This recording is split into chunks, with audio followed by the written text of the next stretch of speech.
Bonjour à tous, j'espère que vous allez bien et que vous êtes prêts pour le lundi 29 pour les élections législatives et régionales. Nous avons un double scrutin, donc les élections législatives et les élections régionales. Le 29, on vous donnera d'abord ceci ou cela, peu importe, vous devez garder à l'esprit que vous allez voter 2 fois. Dans le cas où on vous donne d'abord ceci, la première étape, quand vous prenez votre bulletin de vote, vous rentrez dans l'isoloir, vous cherchez où se trouve le logo de bâtir, qui est représenté par la truelle que les maçons utilisent. Sur le bulletin des législatives, vous mettez votre doigt dans l'encre et vous venez apposer juste à côté du logo, comme ceci. La prochaine étape qui est primordiale, c'est de prendre un papier mouchoir et de bien nettoyer votre doigt pour ne pas tacher d'autres parties de votre bulletin afin qu'on le considère comme bulletin nul. Donc, quand vous terminez, vous devez plier également votre bulletin de façon stratégique pour protéger votre vote. Donc, vous le repliez sur lui-même, comme ceci. Là, vous êtes sûr que votre encre ne tache pas ailleurs.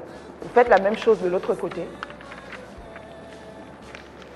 Et maintenant, vous le pliez comme ceci. Vous terminez le processus, comme ça, et vous mettez dans l'urne des législatives. Vous allez chercher le bulletin des régionales.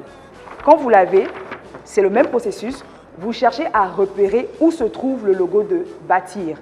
Vous prenez votre doigt, vous mettez dans l'encre, vous venez apposer juste à côté du logo de bâtir. Encore une fois, vous prenez un papier mouchoir et vous nettoyez proprement, convenablement votre doigt pour éviter de tacher votre bulletin de vote et qu'il ne soit considéré comme bulletin nul. Ceci étant, même procédé. Je plie, je sécurise mon vote, donc je le replie sur lui-même, comme ceci. Je plie également de l'autre côté. Je le plie bien pour qu'il puisse rentrer dans l'urne. Et je mets dans l'urne. Certainement que dans l'isoloir, il y aura des papiers mouchoirs. Mais je vous recommande de venir avec au moins un papier mouchoir au cas où pour vous assurer d'essuyer votre doigt. Et dernière chose très importante, assurez-vous de mettre le bulletin de vote des législatives dans l'urne des législatives et le bulletin de vote des régionales dans l'urne des régionales. Si vous inversez, votre bulletin sera considéré comme nul. J'espère que ces indications pourront vous aider le 29. À très bientôt. Votez bâtir.